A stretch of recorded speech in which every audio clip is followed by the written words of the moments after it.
हरि ओम नमः सर्वेभ्यः अद्वैत चिंतन वर्गे सर्वेषां स्वागतम्।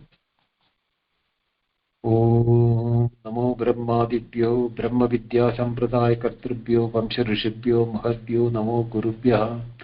वक्रतुंड महाकाय सूर्यकोटि समप्रभ निर्विघ्नं कुरु मे देव सर्वकार्येषु सर्वदा। शंकरं शंकराचार्यं केशवं बादरायणं सूत्रभाष्यकृतौ वन्दे भगवन्तौ पुनः पुनः। ईश्वरो गुरुरात्मेति मूर्तिवेदविभागिने व्योमवद्व्याप्तदेहाय दक्षिणामूर्तये नमः। ॐ मौनव्याख्या प्रकटितः परब्रह्मतत्त्वं युवानम् वर्षिष्ठान्ते वसदृषिगणैरावृतं ब्रह्मनिष्ठैः आचार्येन्द्रं करकलितचिन्मुद्रमानन्दमूर्तिम् स्वात्मा रामं मुदितवदनं दक्षिणामूर्तिमीडे। वडविडविसमीपे भूमिभागे निषण्णं सकलमुनिजनानां ज्ञानदातारमारात् त्रिभुवनगुरुमीशं दक्षिणामूर्तिदेवं जननमरणदुःखच्छेददक्षं नमामि। चित्रं वडदरोर्मूले वृद्धा शिष्या गुरुर्युवा गुरोस्तु मौनं व्याख्यानं शिष्यास्तु छिन्न संशयाः निधये सर्वविद्यानां विषजे भवरोगिणां गुरवे सर्वलोकानां दक्षिणामूर्तये नमः। ॐ नमः प्रणवार्ताय शुद्धज्ञानैकमूर्तये निर्मलाय प्रशान्ताय दक्षिणामूर्तये नमः। चिदोद्गनाय महेशाय वडमूलनिवासिने सच्चिदानन्दरूपाय दक्षिणामूर्तये नमः। ईश्वरो गुरुरात्मेति मूर्तिभेदविभागिने व्योमवद्व्याप्तदेहाय श्रीदक्षिणामूर्तये नमः।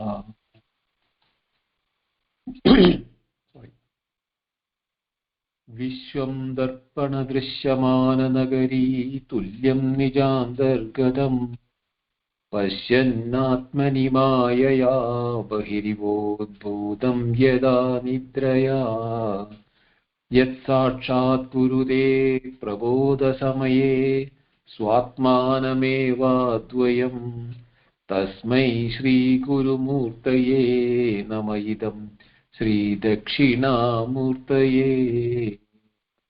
बीजस्यान्तरिवाङ्गुरो जगदिदं प्राङ्निर्विकल्पं पुनः मायाकल्पितदेशकालकलना वैचित्र्यचित्रीकृतम् मायावीव विजृम्भयत्यपि महायोगी वयस्वेच्छया तस्मै श्रीगुरुमूर्तये नम इदं श्रीदक्षिणामूर्तये।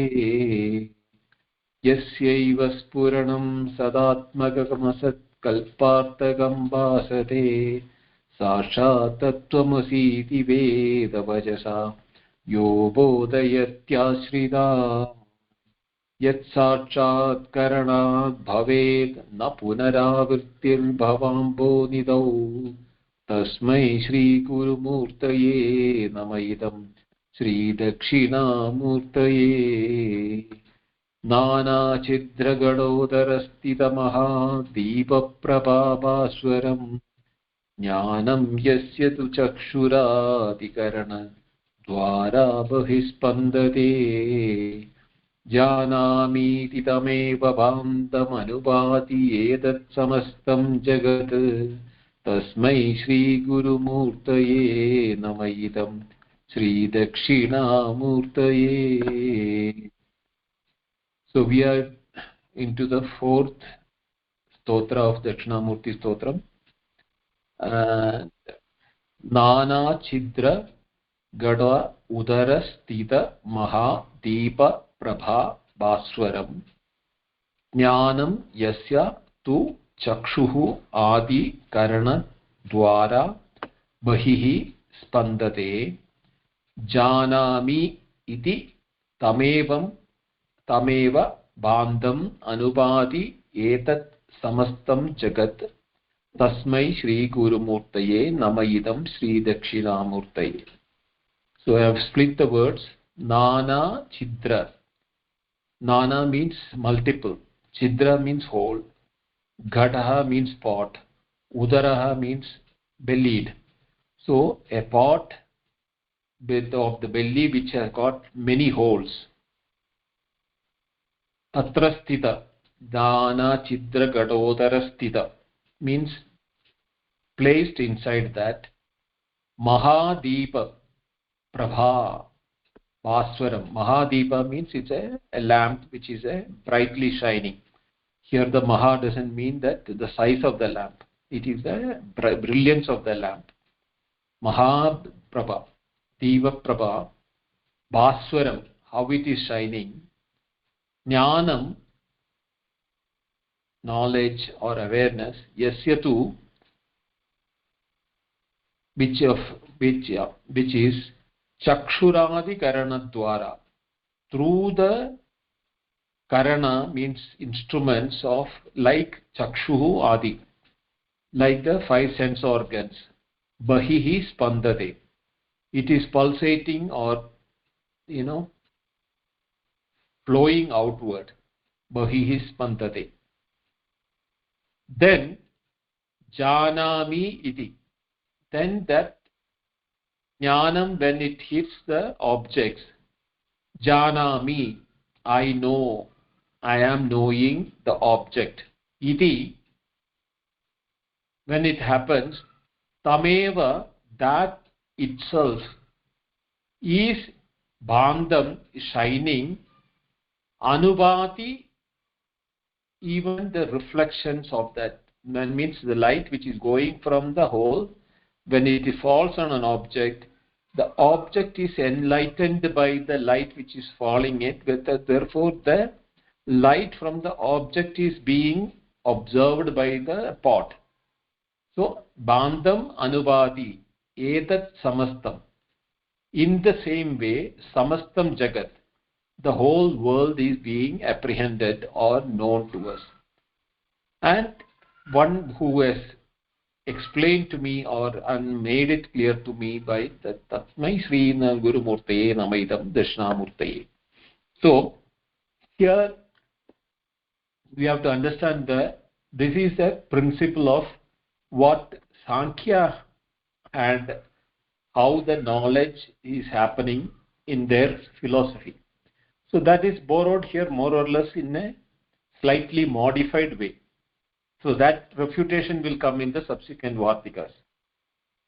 What it says is that from a lake, when you cut a channel and let the water flow into a field, the water will occupy the field, whatever may be the shape of that. If it is rectangle, it is rectangle. If it is square, it is square. If it is circular, oblong, whatever may be the shape of the field, it occupies that shape of the object, that field.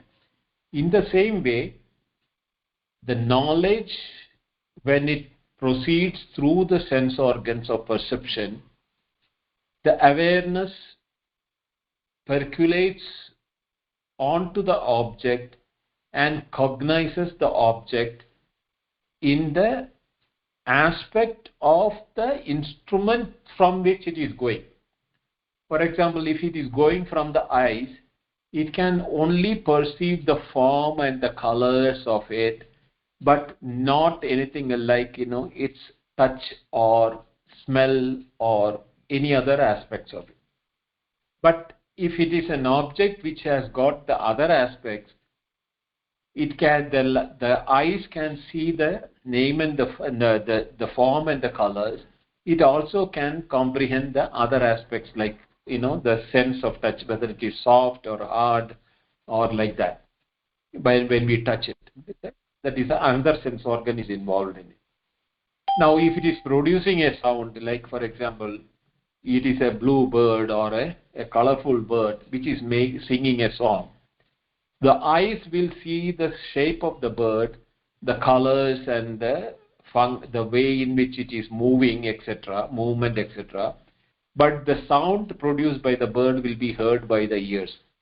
So each of the instrument acts like a pulse through which the awareness is percolating outside, and when it is in contact with the object becomes engulfed in the knowledge or awareness. Now, whether the object, why it is being engulfed and becoming an object of awareness, we will come to that in the Varthikas, which is dealing it in detail.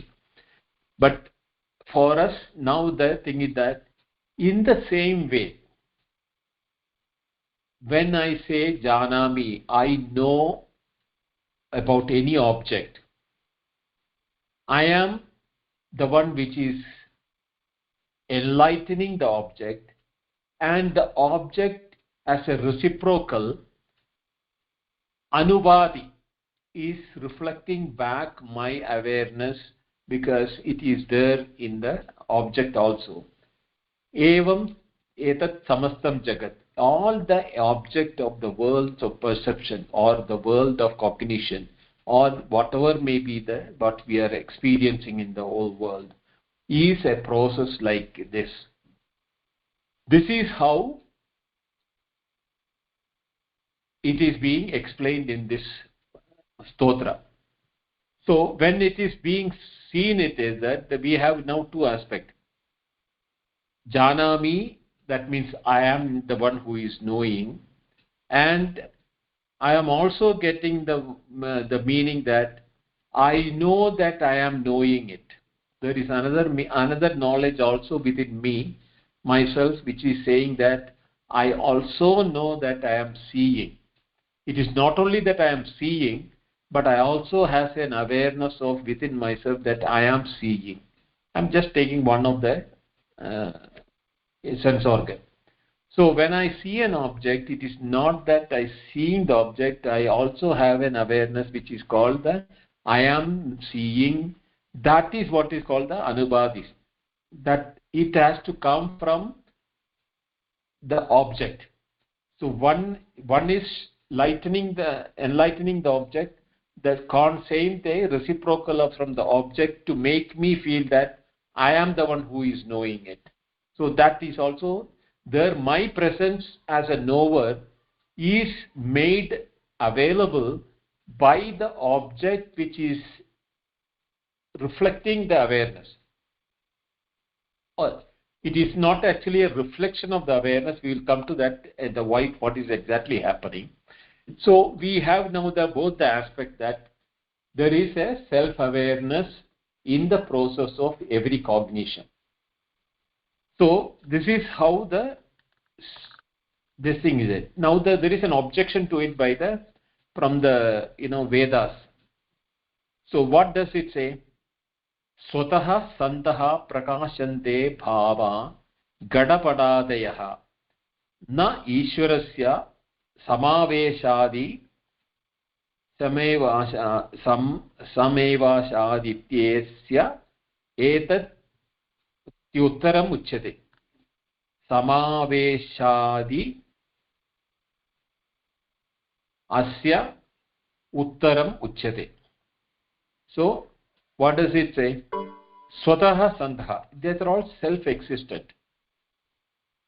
The pot and the cloth or the objects in the world or the phenomena of the world outside doesn't need the observer for their existence and their own entity.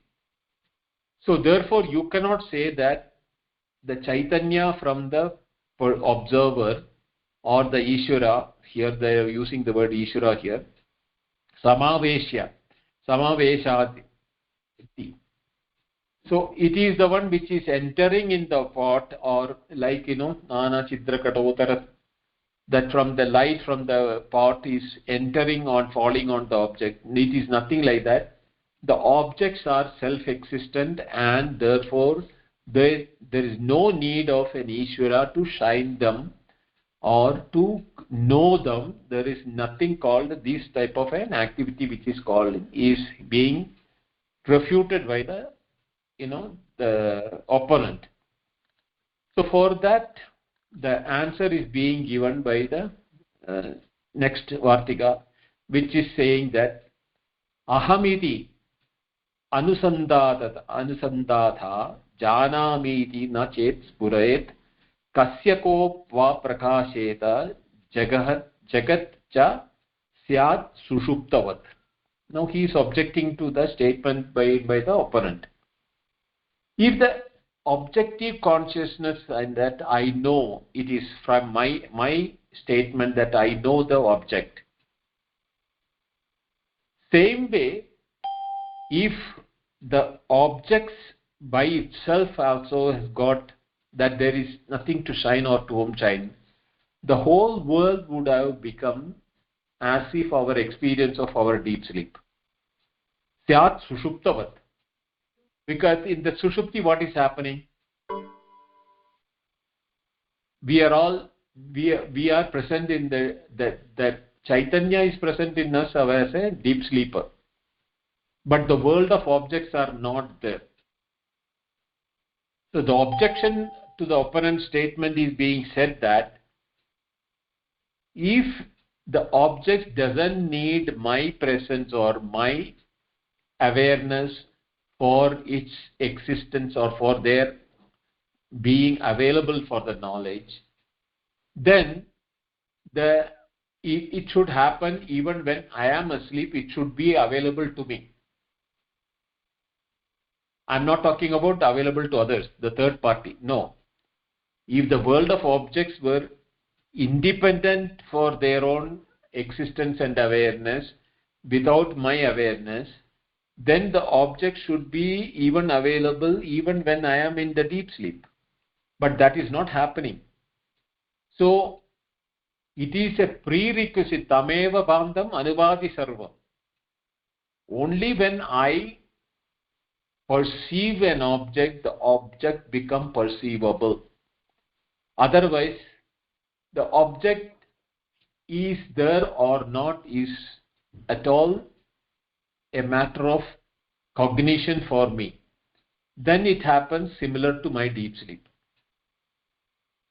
And not only that, in the next Vartika it will further say that if that is the case, everything will have to have a independent awareness which is residing in the pot, and each one will be exclusive to itself.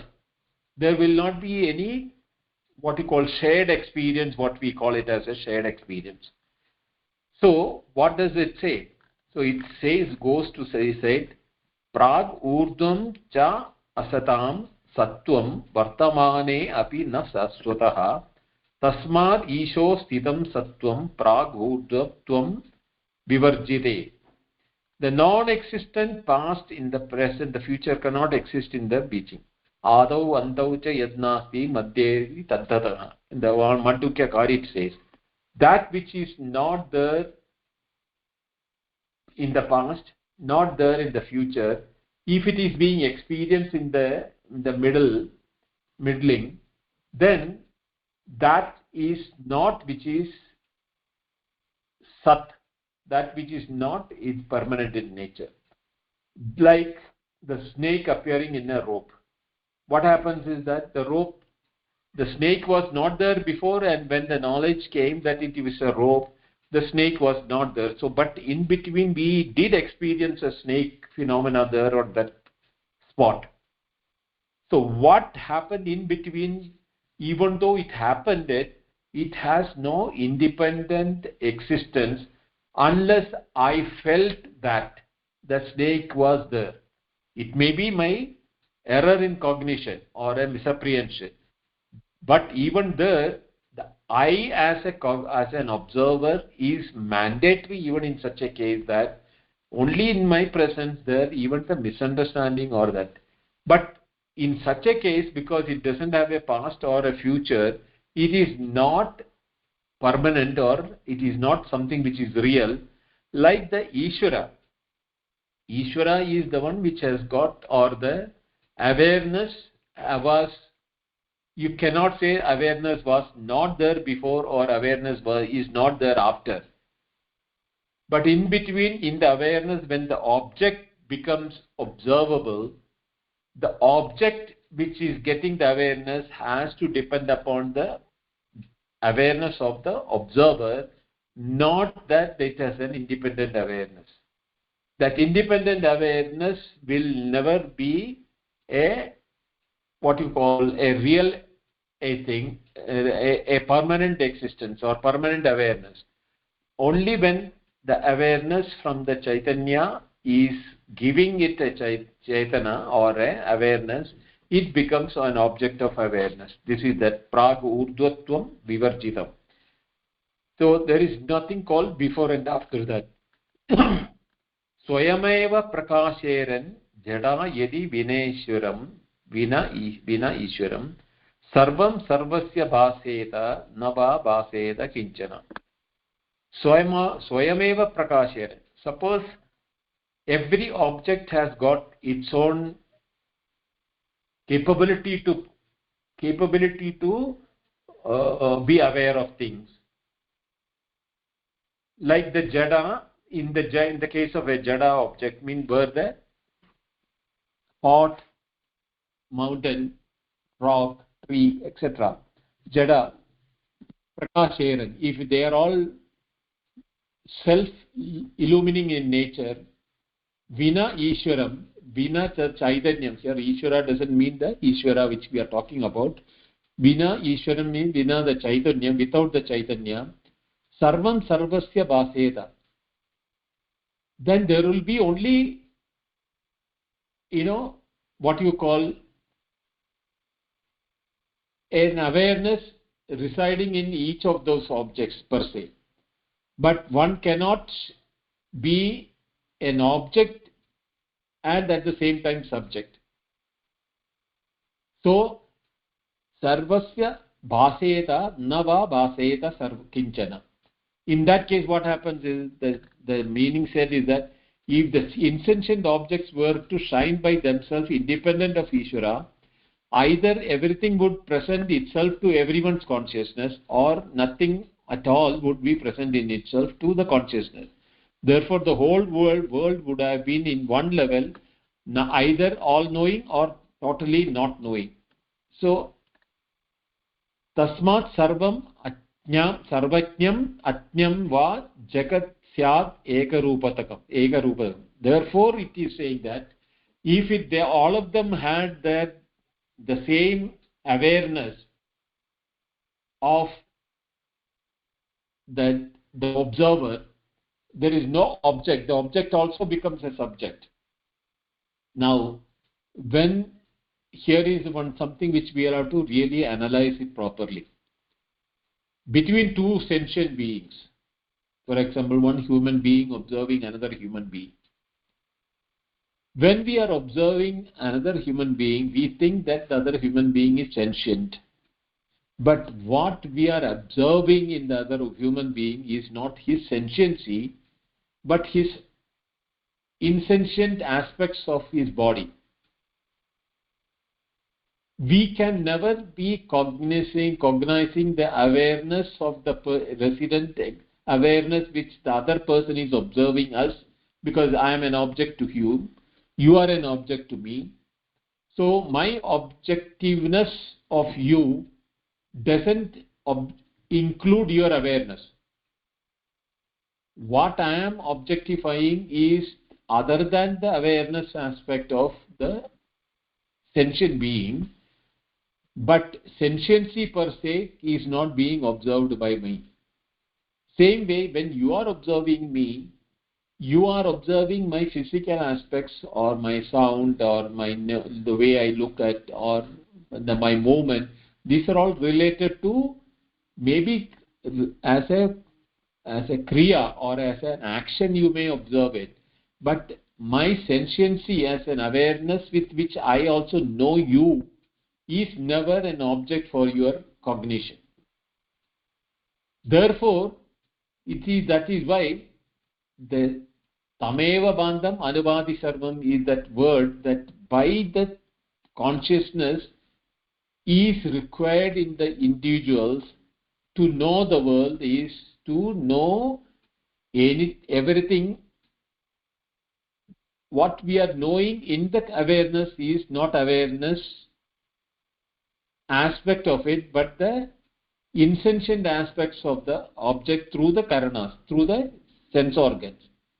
But when it is happening as aham janami, I know that I am seeing, and I know that I am seeing, there is a difference between the two. In the case, the I know that I am seeing is not residing in the object. That is residing in myself. But when I am seeing an object, I am seeing the insentient aspects of the object or the appearance and things like that. But when that object becomes known to me, there is a awareness which is reflecting in my consciousness, which is with which I am saying I am aware of the object, and therefore I become the what you call repository, or where the awareness is residing. Therefore, in such cases, what happens if that is not the case, and as the opponent says everything has got its own awareness, then what happens? There are only two possibilities possible. Then everything becomes in the knowledge, where there sarvajna bhava. That is what we call it as in the when you know that sarvam khalu idam brahma, that state again. Or like sushupti, it will become that you will know nothing. Both aspects will appear to be very similar, where you negate the multiplicity, then you can either become a blank, or if you are able to finely tune your mind, you will be able to observe that everything is nothing but knowledge. This difference in aspect is to be what is to be understood in the proverb. Tasmat sarvajnam ajnam va jagat syat ekarupakam. That is where the ekarupakatvam comes, that unity of in the multiplicity of the knowledge is happening. Not because when we are because we are saying that the jada is able to stand without the Ishvara, vina Ishwaram vina. That aspect is never possible, because the objects can never be known.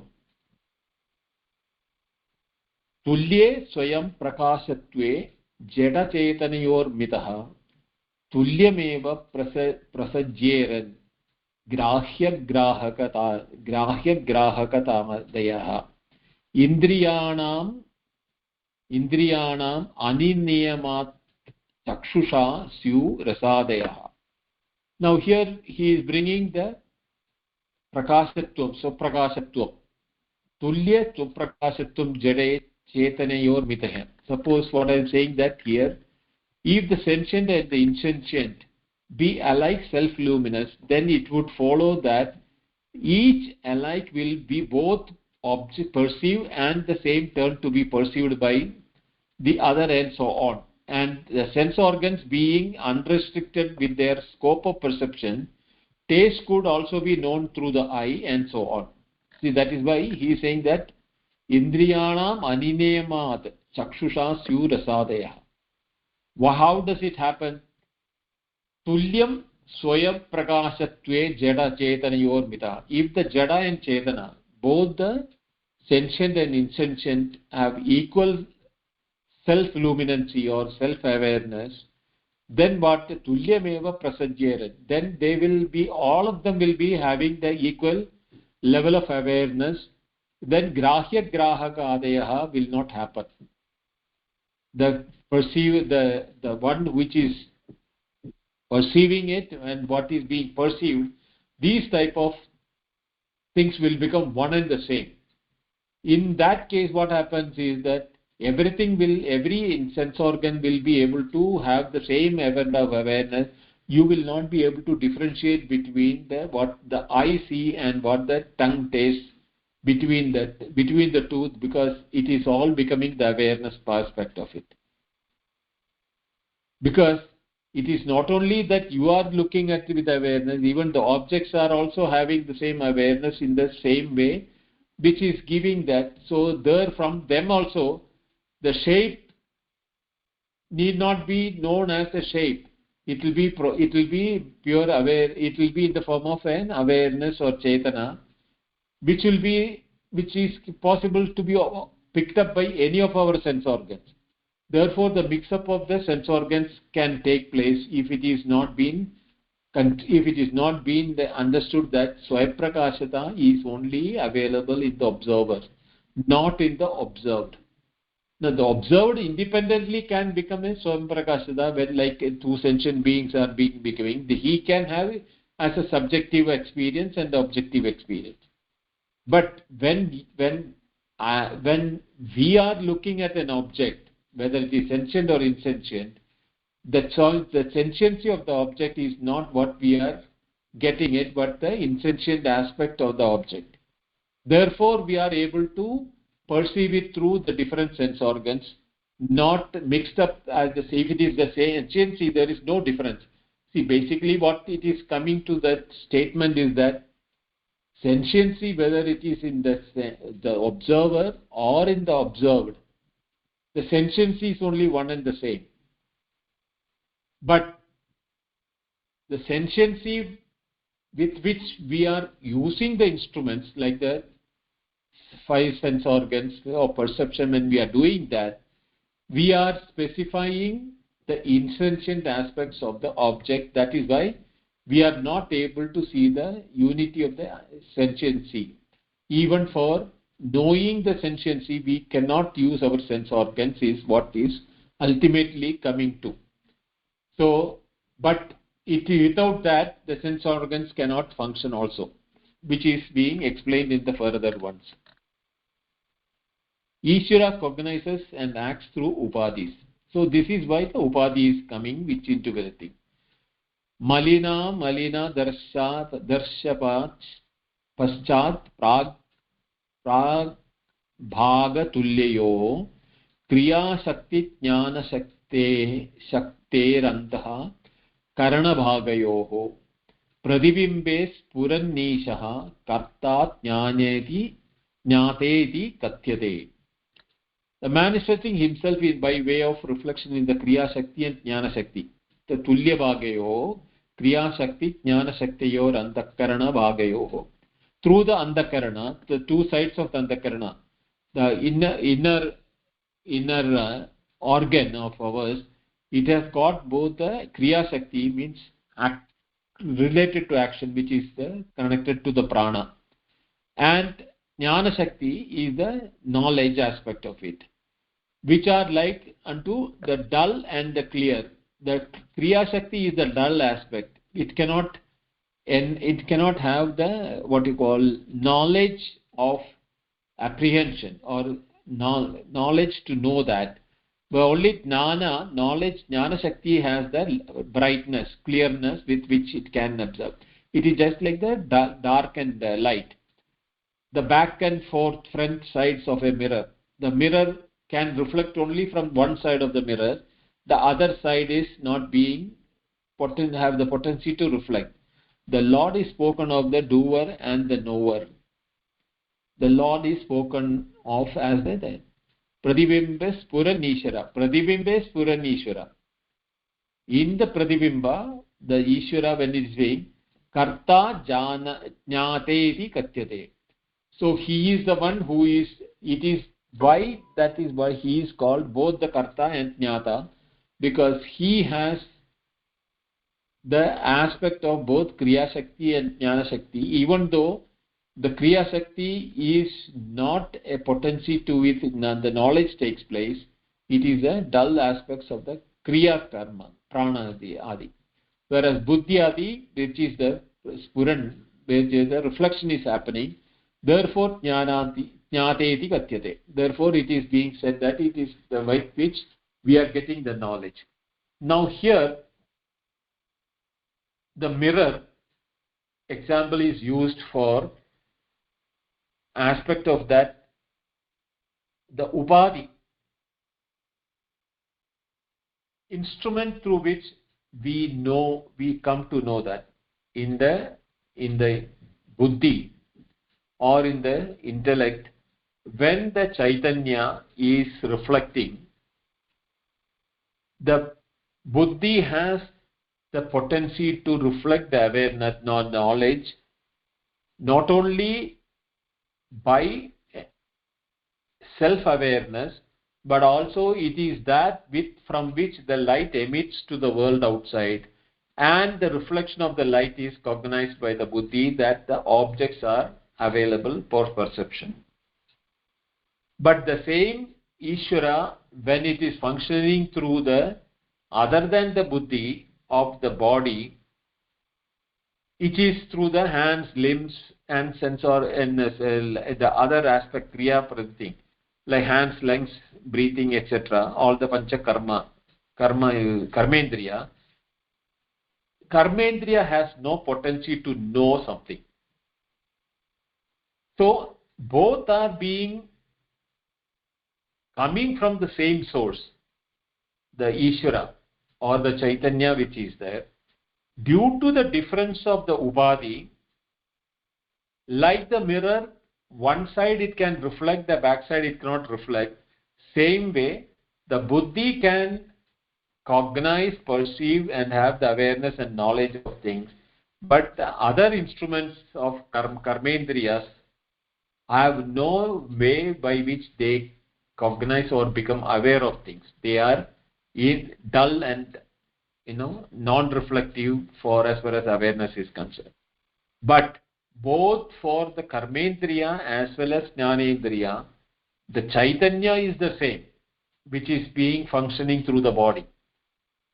So when we said in the stotra, jnana chidra kadodara deepak prabhavaswaram, there you should understand that only through the holes the light can go out.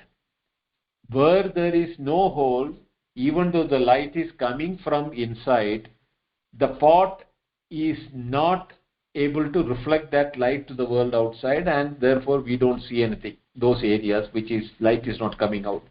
But that has insentient aspect of it. So here both the aspects are converged together. The upadhi, where the reflection is possible, the intellect or the awareness is possible, that is called a indriya, or through the sense organs of perception. Whereas the indriyas, other indriyas which are there, like the karmendriyas or the organs of action, there the awareness is not going outward to cognize anything. Only you can say the sense of touch is the only place where you may see the hands and legs have got the karmendriya, but they also have the sense function. It is because not the hands and legs. It is the skin on the hands and legs which are the intellectual aspects or the perception of sense of touch. Whereas the other organs like eyes, ears, and smell, taste, they are all based on the knowledge of where the knowing aspect is able to go out and cognize the object and get the knowledge. Whereas the same thing, when it is not being used for that purpose, it is action, organs of action. But in both the case, it is the Ishvara or the Chaitanya which is being functioning through both these aspects of it. The organ of cognition. Buddhihi sattva gunotkrishya nirmalaha darpano yada grannadi vishayan chayatma chaya anubhatata. like unto a clear mirror, buddhi, because of the predominance of sattva in it, in the virtue of the reflection of Atman, in it receives the images of external objects. Now, buddhi is that which is being sold. Buddhi here means does not, it is intellect. You cannot call it as intellect alone. That is the word. The buddhi alone should be used as it is. The organ of perception. Because manobuddhi hankara chitta is the functional division of that same buddhi. But here what you should understand is that the buddhi is that cognizing instrument in the body, sattva guna utkarsha. It is predominant with the sattva guna and nirmala because it doesn't have by itself any contamination of it. Like a darpana yada, like a mirror which is reflecting. So, when we are saying that we are grinnati, or when we are saying that I am knowing an object, actually speaking, the Atma is not the one which is knowing. The buddhi, because it is reflecting the chaitanya of the Atma, swayaprakasha, swaprakasha of Atma, it is the buddhi which is saying aham janami, I know it, or buddhi, the intellect is perceiving the objects. Here we have to make a subtle difference because the awareness which is reflected in the buddhi is the reason why we have the individuality also. That individuality with which we cognize is of the buddhi, but Atma is nishkriya, nirmala, and have no doership or anything like that. It is just like the light which is ever shining. But the moment we see the first sloka, Vishwam Darpana Drishyamana Nagari, like the mirror which was reflecting our face, and when we are interacting with the image in the mirror, and we are forgetting that we are not the image in the mirror, but we interact as if we are in the mirror, inside the mirror. But inside the mirror there is only a reflection. But all transaction is taking place looking at the mirror and the reflection in the mirror, beautifying the hair, or decorating our face, or shaving, or whatever may be the activity which you are doing. We are doing it on the image, but actually it is happening on our face. But we are not able to see our face, but we are doing it using the mirror and the image in the mirror as a reflection. Same way here, the Atma has no role to play. It is there shining it. The buddhi where the Atma shining is reflecting is the one which is going through the sense organs, and when it is getting reflected in the buddhi, then the buddhi is the one which is saying I am knowing the object, or I am seeing an object, or I am seeing a color, I am seeing an animal or a bird or everything. Whereas the light for the buddhi or the chaitanya for the buddhi is of the Atma. So that is the reason why the buddhi, sattva guna and nirmalata, the more we have a sattva guna based buddhi, the more will be the potency to know the reality. If it is clouded or with vasanas and ragadvesha, all those likes and dislikes and everything, this becomes rajas and tamas will become increasing in that, and then you will get into covetousness and forgetfulness, or that I am selfishness, buddhi, hankara, chitta, all those things are there.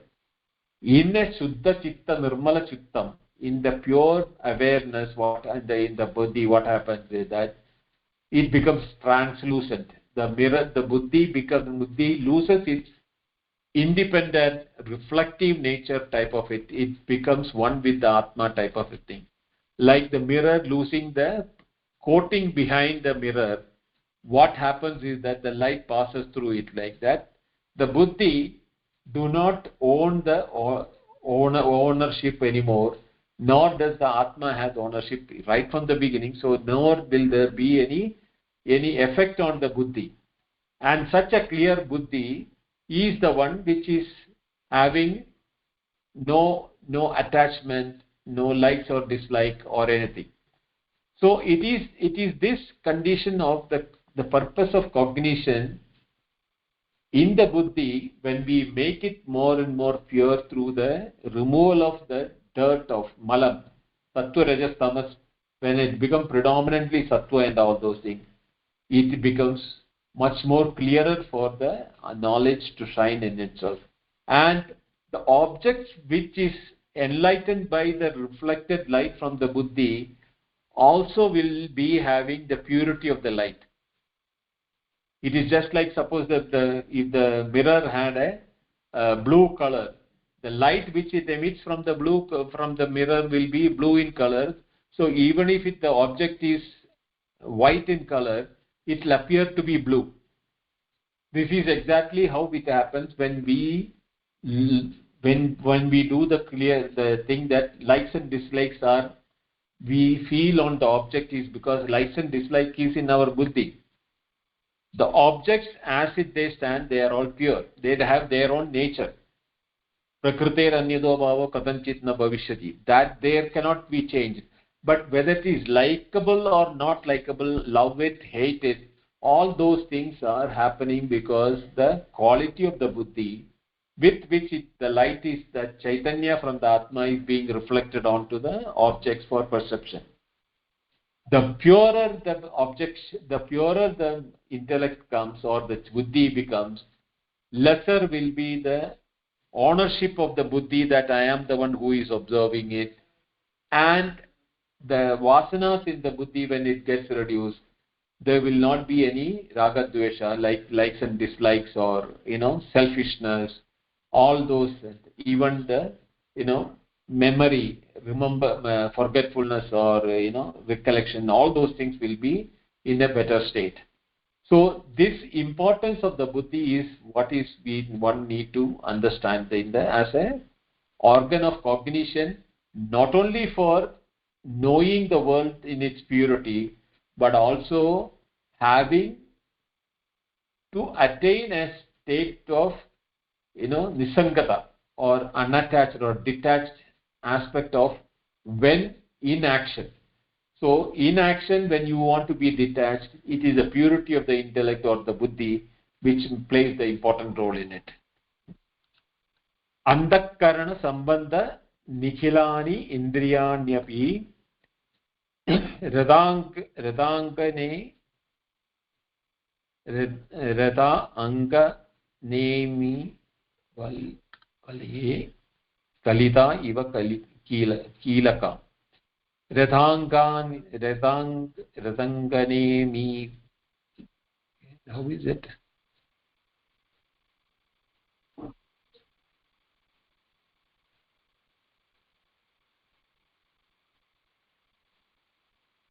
Radanganemi iva laye kilita iva kalika. So what does it say now? And so do all the indriyas, senses, because of their connection with antakarana. They are all like spokes attached retha or nemi valaye, like the spokes attached to the belly of the wheel.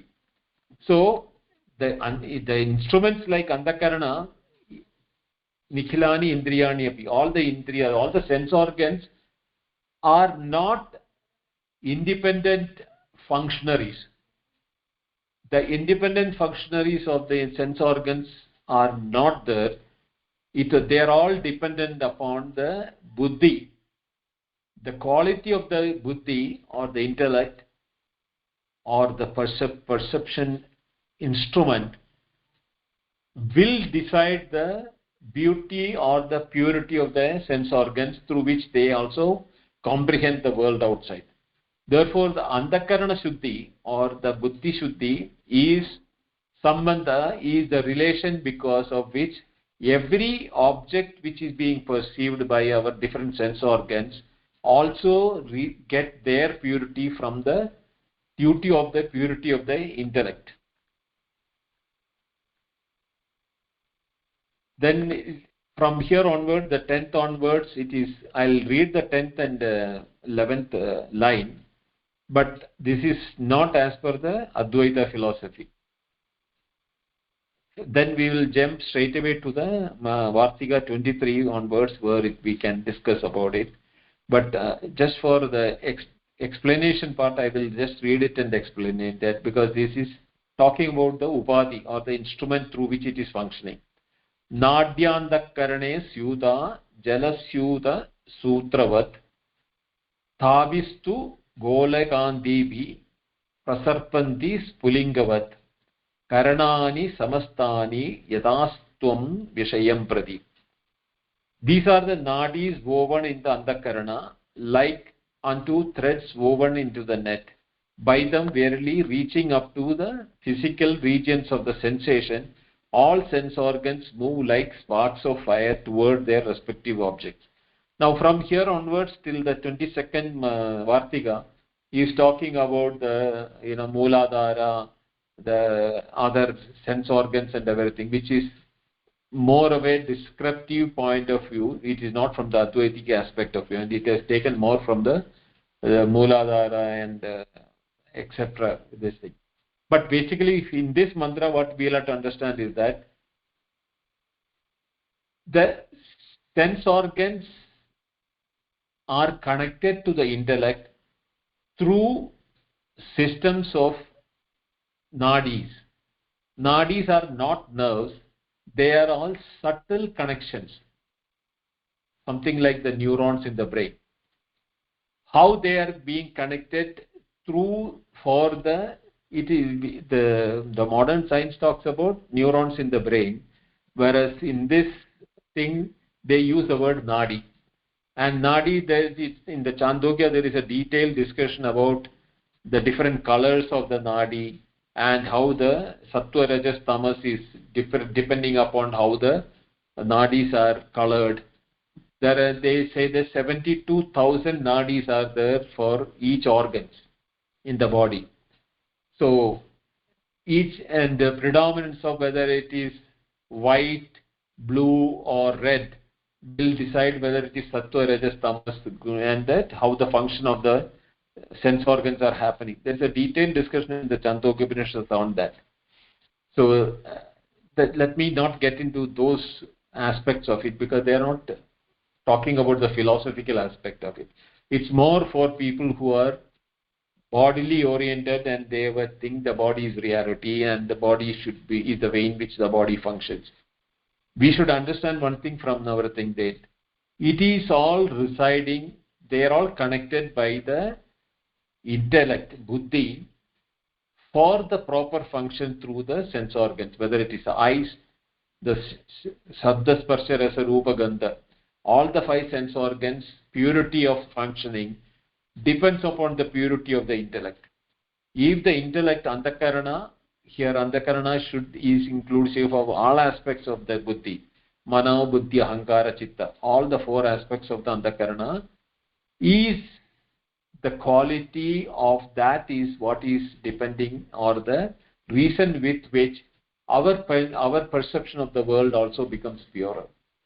The purer the intellect becomes, or the antakarana becomes, the comprehension of the world, the way in which we see the world also will become dependent upon the quality of the intellect. Therefore, Upadhi for the Ishvara or the Chaitanya within each of the bodies to perform, the Ishvara is not a performer, na karta na bhokta. He is neither the doer nor the enjoyer.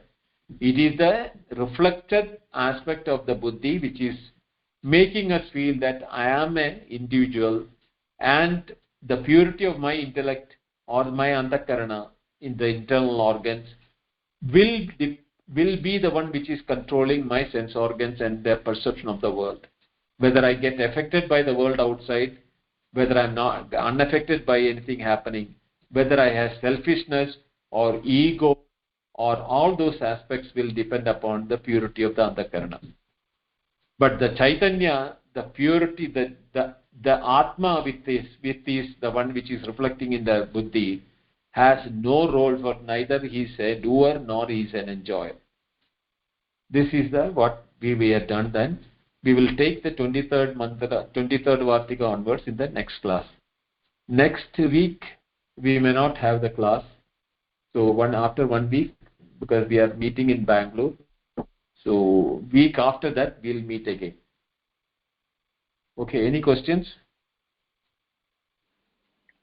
Why do you say that the physical description is not per Advaita? This is Shankara's work.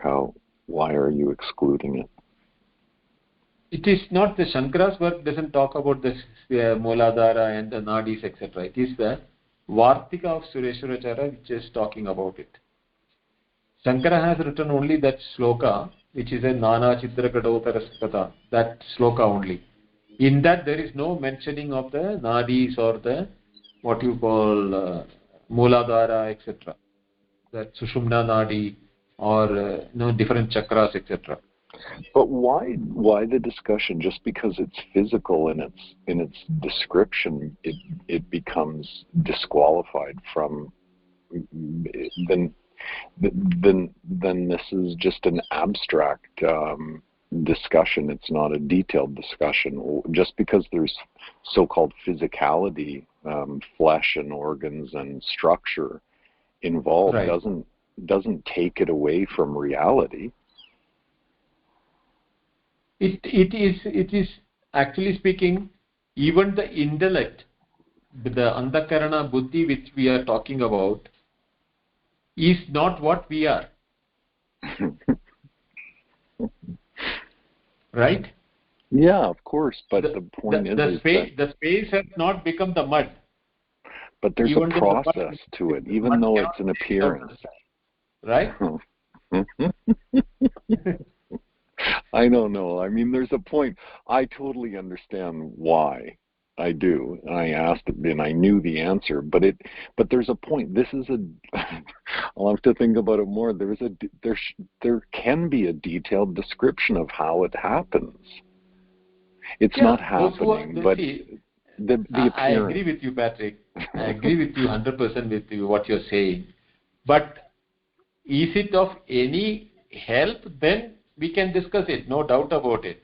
But I find that it has no contribution to getting a clarity unless you are so engrossed in the reality of your physicality.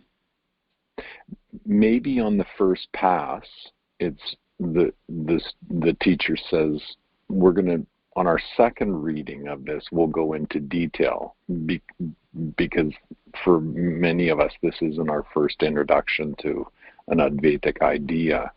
But this was, at least I thought this was a more detailed discussion of how the appearance actually actualizes. I mean, right. At some point, all you do is sit back and say it's an appearance, and it's just that happening. But anyway, I'll have to think about it to know. There's more to it. My feeling is that I understand that it's an appearance. Ultimately, there's no question.